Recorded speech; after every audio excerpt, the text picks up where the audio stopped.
Hello everyone, कैसे आप सब। आज जो हम लोग ट्रेनिंग का टॉपिक ले रहे हैं वो है हमारी फूड स्टोरेज का। ठीक है। और हमारी क्लीनिंग एंड सैनिटाइजिंग का। अब यहाँ पे एक वर्ड होता है जिसको कि हम लोग बोलते हैं क्रॉस कंटेमिनेशन। क्रॉस कंटेमिनेशन का मतलब है कि बैक्टीरिया को एक जगह से दूसरे जगह ले जाना।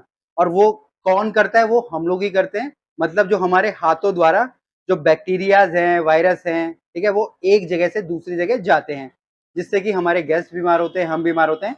तो किस तरीके से उसको हमको अवॉइड करना है? तो यहाँ पे सबसे पहले बात आती है हमारी फूड स्टोरेज की।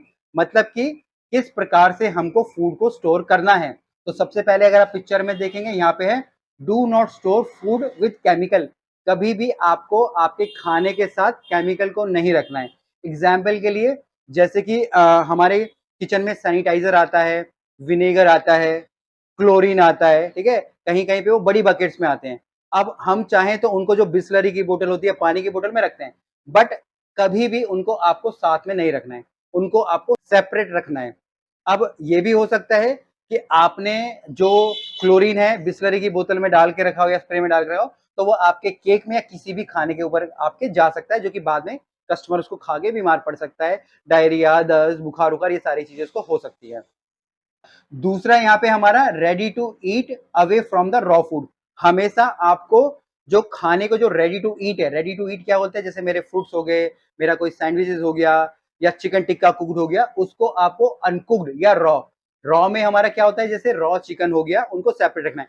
आप एक फ्रिज के अंदर रख सकते हैं, बट एक ट्रे के अंदर आपको नहीं रखना है। एग्जाम्पल के लिए, मैंने चिकन टिक्का पकाया है और चिकन टिक्का पक गया है और साथ में मैंने कुछ रॉ चिकन टिक्का रख दिया, वो नहीं रखना है। आपको रॉ वाला अलग और कुक वाला अलग रखना है। या जैसे मैंने पनीर टिक्का बनाया है, तो मैरिनेटेड वाला और जो कुक्ड वाला दोनों को आपको अलग रखना है। तो इस तरीके से आपको यूज करना है अपने कॉमन सेंस को। इसके बाद है कवर फूड। आपको सारे खाने को कवर रखना है, चाहे आपके किचन के अंदर हो, किचन के बाहर हो। अब खाने को कवर क्यों करना है?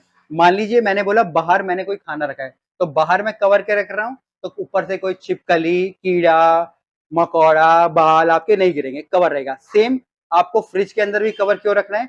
हो सकता है कि आपने कोई खाना रखा है, फ्रिज के अंदर रखा है, अच्छी बात है, 5 डिग्री टेम्परेचर है, बट उसके ऊपर कोई दूध का पैकेट है, चिकन का कोई आइटम है, ग्रेवी है, तो वो रिस्क है कुछ टूटा फूटा कुछ भी होगा ट्रे में, तो रिस्क है आपके नीचे वाले खाने में चला जाएगा, जिससे कि इसके बैक्टीरिया इसमें चले जाएंगे। जैसे केमिकल के बैक्टीरिया आपके खाने में गए, इसके जो रॉ के कुक पे गए, वैसी छिपकली के बैक्टीरिया, किसी भी प्रकार के बालों के जो भी क्रॉस कंटेमिनेशन वो हो जाएगा।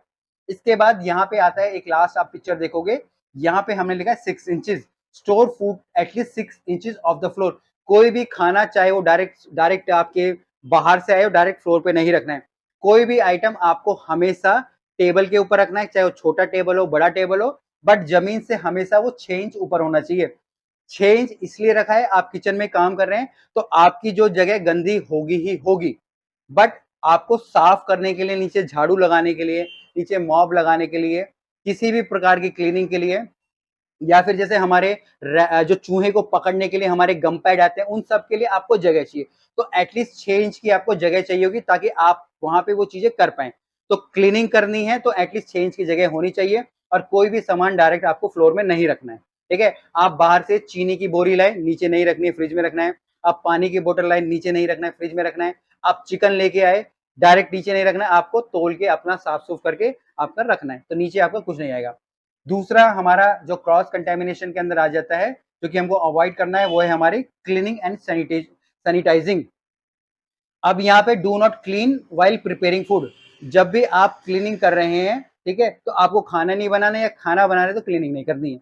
जैसे मान लीजिए मैं यहाँ पे चाइनीज खाना कुछ बना रहा हूँ और साथ में कोई बंदा वहां पे साबुन पानी लेके या सैनिटाइजर लेके लगा पड़ा है, वो नहीं करना है। ठीक है। अब जैसे मैं बोलता हूँ कि एक किचन का एक टाइम बना लीजिए कि भाई सुबह या शाम, और बीच में आप नॉर्मल झाड़ू लगाते जाइए, क्लीनिंग करते जाइए, सही है। तो इस तरह। फिर दूसरा यहाँ पे चॉपिंग बोर्ड।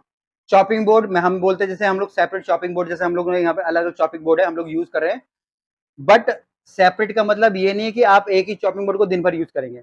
आपको एक चॉपिंग बोर्ड को 4 घंटे ही यूज करना है। 4 घंटे के बाद आपको उसको धोना ही धोना है, इस बात का आपको ध्यान रखना है, अगर आप सेपरेट चॉपिंग बोर्ड यूज कर रहे हो तब भी। इसके बाद तीसरा आता है यूटेंसिल्स का, मतलब कोई भी अगर आप बर्तन धो रहे हो, तो 3 सिंक हमारे होते हैं, वॉश, रिंस, सैनिटाइज। अब मान लीजिए अगर आपके पास 3 सिंक नहीं है, बट जो ये प्रोसेस है आपका वॉश रिंस सैनिटाइज आपको फॉलो करना है बर्तन धोने के लिए। वॉश का मतलब है कि आपको जो बर्तन है थोड़ा पानी वानी डालना है और उस पे आपको साबुन लगा के अच्छे से रगड़ना है। जो भी धूल मट्टी कीटाणु बैक्टीरिया आपके साफ हो जाने चाहिए। फिर आपको रिंस करना है। रिंस का मतलब है साफ पानी से आपको रिंस करना है, पूरा क्लीन हो जाएगा। लास्ट में आपको सैनिटाइजर, आपको या जो सैनिटाइज की जैसे टैबलेट्स आती हैं, गोलियां आती हैं, आपके इवन लिक्विड्स आते हैं, उन सब के अंदर आपको बर्तन को डाल के डिप रखना है। अगर वो भी नहीं है तो नॉर्मल स्प्रे आते हैं सैनिटाइजर के, जैसे हम लोग हाथ सैनिटाइज करते हैं तो वो स्प्रे मार के आपको अपने जो बर्तनों को वाइप कर देना है। तो ये 3 विधि होती है, चाहे आपके पास 1 सिंक हो या 3 सिंक हो। जैसे हम लोग हाथ धोते हैं, हाथ धोने के बाद सैनिटाइज करते हैं, उसी प्रकार से बर्तनों को भी हमको सैनिटाइज करना चाहिए और पानी जितना गर्म हो उतना बेटर है, या जितना हम सह सकें। तो ये सारी चीजें हमको फॉलो करनी है अगर हमको अपने खाने को क्रॉस कंटेमिनेशन हमको बचाना है। कुछ भी क्वेश्चंस हो, कमेंट्स हो, आप लोग नीचे लिखिएगा इस टॉपिक से रिलेटेड। बाकी फिर मिलेंगे एक नई वीडियो में, तब तक के लिए जय हिंद।